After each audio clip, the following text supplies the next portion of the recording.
This is the complete solutions to the midterm exam on Calculus T in summer semester 2019. Exam contains two parts as usual. The first part contains 5 technical questions which are very straightforward to answer, and the second part contains 8 problems to solve. So let's quickly go through the questions on the first part. So in the first question, we need to find a value for the constant. So these two vectors are going to be parallel. So if we're given two position vectors, they're going to be parallel if it is possible to obtain one of the vectors by multiplying this to some constant. So if I would put here for the value of the k2, it would be easy for me to see that if I multiply the u vector to the 2, I'm going to obtain the vector v, right? So graphically it looks like this. So u vector looks like this, and a v vector is the vector which is twice longer than this. So in this case they are considered as parallel. So in the second problem we need to find a value for the k so that these two vectors are perpendicular. So we know that if we multiply these two vectors as a dot product, and if this dot product is equal to the 0, then these two vectors are perpendicular. So let us multiply them. And this is going to be 1, sorry, it should be 4 here. 1 multiplied to the 2 plus 4 multiplied to the k should be equal to the 0. So for the value of the k1, it is equal to the minus 1 over t. This equation is going to work, it is true. So that is why for the value of the k, when it is equal to the minus 1 over t, the two vectors are perpendicular. So the third problem, we need to find the position vectors going from the point p0 to the p1, right? So the position vector obtained by subtracting the starting point from the ending point, right? This is going to be 2, 3, 4 minus 1, 2, 3. And this is going to be 1, 1, 1. This is the ending point of the position vector. So problem number 4 is about the series. We need to expand the series and write down a couple of first terms. So let's say the general term of the series is minus 1 in the pair of n plus 1 divided to the tn plus 1. So we need to write down 4 first term of this series. So when n is equal to the 1, we need to substitute all the appearances of this n with the 1. This is going to be minus 1 in the pair of 2 divided to the 2 multiplied to the 1 plus 1, which is going to be 1 over 3. So when n is equal to the 2, we need to find a2.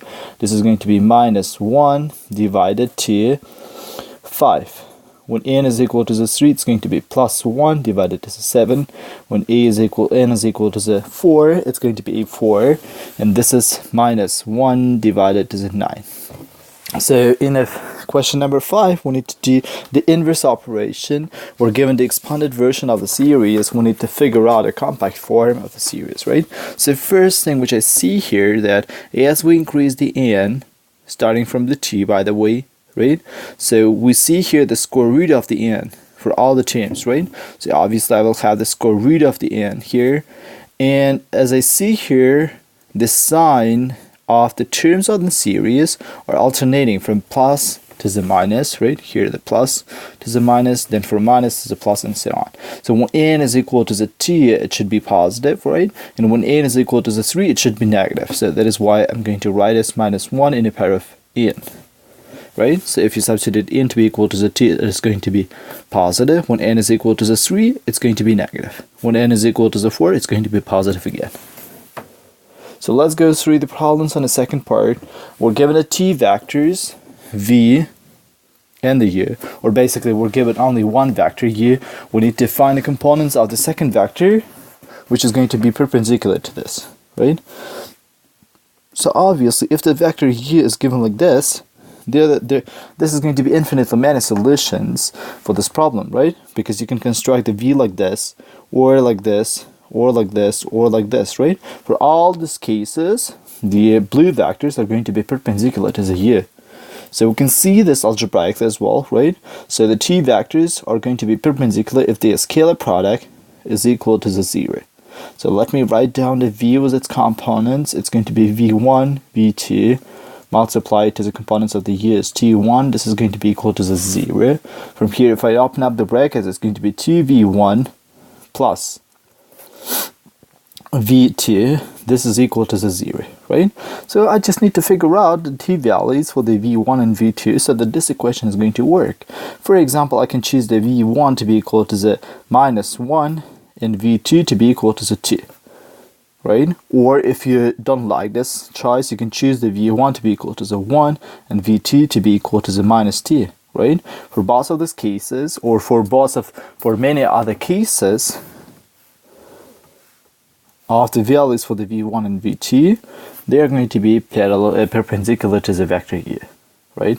So the components of the vector v might be -1 and 2, or 1 and -2, and so on, right? And you see from geometrical form of this vector v also that we can choose this infinite many by choosing its lengths differently. Problem number 2 is about evaluating the sum of the geometric series. So we're given a series 2 in the power of n plus 1 divided to the 3n. N goes from 0 to infinity. So first of all, in order to evaluate this, we need to write down a couple of first terms of the series. When n is equal to the 0, I just need to substitute n to be equal to 0. It's going to be 2 in the power of 1 divided to the 3 in the power of 0, right? Which is basically just simply 2, right? Plus, when n is equal to the 1, it's going to be 4 on the numerator and 3 on the denominator. When n is equal to the 2, it's going to be 8 on the numerator and 9 on the denominator, and so on, right? So this is going to be geometric distribution. In order to, so the first term of the geometric series, so the first term of the geometric series is 2. So in order to find the common ratio of the geometric series, we need to divide the next term, right? n plus 1 to the an. For example, let's divide a2 to the a1 in order to see what's the common ratio. So a2 is 4 over 3 divided to the 2, right? So this is a2 and this is a1. If I divide them, it's going to be 2 over 3. So this is the common ratio. So, and this is the first term. So since the common ratio is in between -1 and 1, then this geometric series is convergent, and its sum is equal to the first term divided to the 1 minus r. This is going to be 2 divided to the 1 minus 2 over 3. So 1 minus 2 over 3 is 1 over 3. If it goes up, it's going to be 6. Problem number 3, when we're given two planes, we need to find the angle between them, right? If we're given two planes, we can easily find the normal vectors, and the angle between the two normal vectors of the two planes are going to be the angle between the two planes, right? So that is why. Let us define what are the normal vectors. N1 is going to be the normal vector of the first plane, so we just need to copy the coefficients before x, y, and z in order to write down the components of the normal vector of the first plane. It's going to be 1, 2, and 2. So when we write down the second normal vector, we need to copy the components before the x, y, and z of the second plane, right? So the component before the x is 1, component before the y is obviously 0 because there is no y, and the component before the z is equal to the 2. So we just need to find the angle between these two vectors. So in order to do this, we're going to use the formula cosine of alpha between these two vectors. It's going to be n1 multiplied to the n2 as a dot product divided to the norm of the n1 multiplied to the norm of the n2. So 1, 2, 2 multiplied to the 1, 0, 2 divided to, when we find the lengths of the vector, it's going to be the square of each component plus the sum. And then the sum, sorry. So in order to find the length of the second vector, we are going to square its component and sum this at the end. So when we multiply the two vectors as a scalar product, so the answer should be a scalar, right? We multiply the first two components, 1 plus the second two components, it's going to be 0, plus the two third components, it's going to be 4. So divided to square root of 9 is 3, and square root of 5 is simply square root of 5. So it is going to be 5 divided to the square root of 5 multiplied to the 3. So the angle between them is arc cosine of the square root of 5 divided to the 3. Problem number 4 is about the equation of the lines using the vectors, right? So please note that if we are given a vector which is parallel to the line or which is on the line, right? And if we are given some point P0, and this vector, let's denote this as a U, the equation of the line is going to be P0, the point on the line, plus this vector U multiplied to the parameter T. Okay, so if we're given a vector function R, so this is another function, right? Not our tangent line. So vector function R with the components T, e to the power of minus T, T minus T squared. So we're required to make the equation of the tangent line at T is equal to the 0. So first of all, what we're going to do is we need to find the tangent vector at this point. So we're going to obtain the tangent vector by taking the derivative from this function. It is going to be derivative of each of the terms separately. So derivative of the t, it's going to be 1. The derivative of e in the power of minus t, it's going to be e in the power of minus t, right? Multiplied to the derivative of the minus t, which is going to be equal to the minus 1, right? And derivative of the t minus t squared is going to be derivative of the t, which is t, right? And derivative of the t squared is minus tt. So we need to value this vector at the t is equal to the 0, right? Because depending on where we're located, for which value of the t we're choosing, we're going to get different vectors, right? It is important for us to get exactly the vector at the t is equal to the 0. So if I substitute the t to be equal to the 0, it's going to be 1 minus 1, because e in the power of minus 0, it's simply 1, and 2. So now this is going to be this u vector, right? The vector which is parallel to our line, right? Basically, we just found the vector r prime of t, and we need to make a line along this vector. So in order to do this, we need one more point here, right? And let's say this is going to be our r0. So this is the point of the curve when r is equal to the 0. This is going to be 0, 1, and 0. Okay, so that is why the equation of the line, it's going to be 0, 1, 0 plus the vector which is parallel to the line multiplied to the parameter t. So if we multiply the t to this vector and add this to the another one, this is going to be t, 1 minus t, and 2t. So this is the equation of the tangent line to this curve at the t is equal to the 0. Problem number 5 is about creating the plane, the equation of the plane through 3 points. So in the first part, we need to find the t position vectors on this plane, right? Or t vectors on this plane. In order to do this, we need to create a p0, p1. It is p1 minus p0. It is minus 1, t minus t minus 1, 1, t. This is going to be minus t, 1, and minus 4.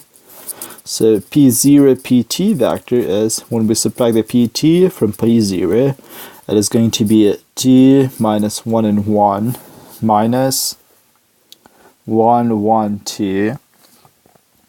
This is going to be 1 minus t and minus 1. So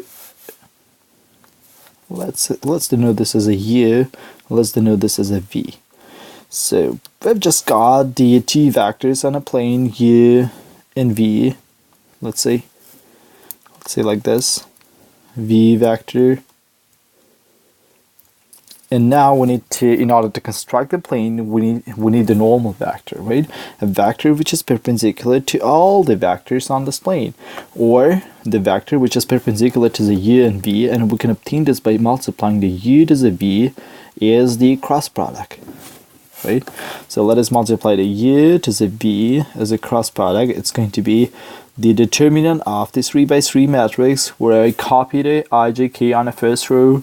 The second row contains the components of the u, and the third row contains the components of the v, 1, minus t, and minus 1. So then I just need to find the determinant of this matrix by crossing out the I it's going to be I multiplied t. So the determinant of the matrix which is left, which is going to be minus 1, minus 8, right? So minus j multiplied, crossing out the row and a column where the j is located, and the determinant of the matrix which is left is going to be t plus 4 plus the k multiplied to the determinant of the matrix which is left, right? This matrix is left here, so it's going to be 4 minus 1, right? So this is going to be minus 9i minus 6j plus, sorry, it's going to be 1 here, plus 3k, right? So if I write down this component wise, it's going to be minus 9, minus 6, and 3. So in the C part, let's choose one of the points, right? Let's choose the third point, PT, was the components t minus 1 and 1, right? And we know the normal vector to this plane, it's going to be minus 9, minus 6, and 3. So actually, the equation of the plane is constructed when we multiply the x, y, z as a scalar product to the normal vector was the components minus 9, minus 6, and 3. And on the right hand side, we need to multiply the normal vector to one of the points on this plane is a scalar product. So minus t, t minus 1, 1, multiplied to the minus 9, minus 6, and 3. So when you multiply this t vector, it's going to be minus 9x minus 6y plus 3z. And this is equal to the multiplication of this vector to this one is a scalar product. So the result should be a constant. It's going to be minus 18 plus 6 plus 3, right? So if I subtract the 18 from the 9, it's going to be minus 9 on the right hand side. So it's going to be minus 9x minus 6y plus 3z is equal to the minus 9. Or if I subtract everything to all the 4 terms, right, all the 3 terms on the left and only 1 term on the right, to the minus 3, this is going to be 3x plus ty plus z, or sorry, minus z, is equal to the plus 3. So this is the equation of the plane through the 3 points. Problem number 6 is when we're given a series and we need to test this for the convergence using the integral test. So it is obviously very similar to the series of the 1 over n, right? So we could just use the comparison test to show that these series are similar. But in this problem, we need to use the integral test. So the integral test tells me that we need to find out the general term of the series and denote this as a function. Then we need to integrate this function from 1 to the infinity and see whether this is going to be a finite number or an infinite number. So this is going to be integration of 1 over t n plus 1. So when we integrate this, it's going to be 1 over t ln of t n plus 1. And we need to put 1 in infinity. If we put infinity, it's going to be ln of infinity. If we put 1, it's going to be minus 1 over t ln of 3. Right? So ln of infinity is infinity because ln is the increasing function. So when this integration is not finite, is divergent, then the series is also divergent. So let's go to problem number 7. We're given a power series. We need to test this for the convergence and find the interval and the radius for the convergence, right? So on the first part, we need to find an. So which is obviously x in the power of n divided to the tn minus 1. And an plus 1 is x. So please note that here is our input, right? N and n. We need to simply substitute n with the n plus 1, right? Without changing the structure. So it's going to be x in the power of n plus 1 divided to the t. So I just need to substitute n with the n plus 1, right? n plus 1 minus 1, right? So this is going to be x n multiplied to x, right? Let me rewrite this like this. So if I open up the bracket, it's going to be tn plus t minus 1, right? Where this is x n multiplied to x divided to the tn plus 1. Okay, so the ratio test tells me that we need to check the limit of the ratio of the an plus 1 divided to the an in the module in its absolute value. So it's going to be a limit n goes to infinity. So let us divide the an plus 1 is going to be xn multiplied to the x divided to the tn plus 1 multiplied to the reciprocal of the an, right? Reciprocal of the an, it means that we just need to flip the numerator and denominator. It's going to be tn minus 1 divided to the xn in the model. So we can divide as txn's, and what is left is the x multiplied to the tn minus 1 divided to the tn plus 1. So since the x doesn't depend on the n, we can take this out from the brackets. It's going to be model of the x multiplied to the limit of n goes to the infinity of the tn minus 1 divided to the tn plus 1. So this limit of this ratio is equal to the 1, so it is why it's going to be model of the x only. So according to the ratio test, so when this limit is existing and this is less than 1, then the series is convergent, right? So for the values of the x between minus 1 and 1, the series is convergent, and this is the interval of convergence. Interval of convergence. And the radius in this case is equal to the 1. It is this number, right? Okay, so the only problem is that when x in the module, which is the limit of this ratio, is equal to the 1, the test is inconclusive, right? The test cannot tell us whether the series is convergent or divergent. We need to check these two cases separately. So when the module of the x can be 1, either when x is equal to the 1 or when x is equal to the minus 1. Right? What I need to do is I need to take the x to be equal to the 1, and I need to substitute this to the series and test whether this is going to be convergent or divergent when x is equal to the 1. So our series is x in the power of n, tn minus 1, and goes from 1 to the infinity. I need to substitute x to be equal to the 1. This is going to be this kind of series, right? 1 in the power of n, which is 1, divided to the tn minus 1, right? We just showed recently using the integration test in the previous problem that this series is divergent, right? Okay, so when x is equal to the minus 1, we again are going to substitute x with the minus 1 here. It's going to be minus 1 in the power of n divided to the tn minus 1, n goes from 1 to the infinity, right? This is going to be alternating version of the series, right? And we're going to test this differently using the alternating series test. So the first condition, we need to show that this is going to be decreasing, which is more or less true.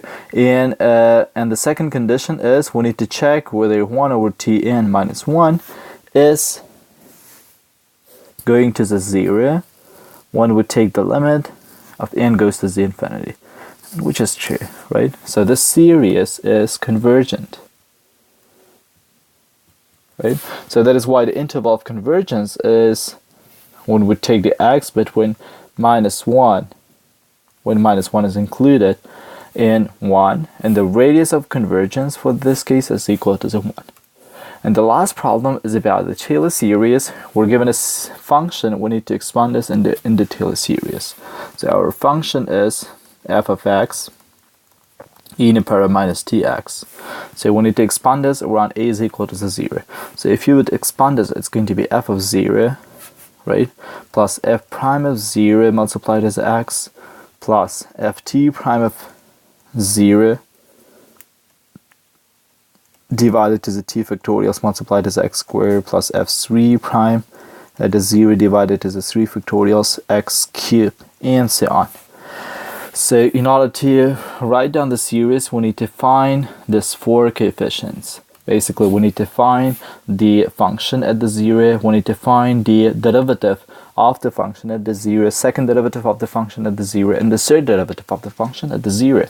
So final goal is to write down this function as the polynomial in the form some constant plus x is multiplied to some constant plus x squared multiplied to another constant, and so on, right? So f of 0 is when we need to substitute the x with a 0.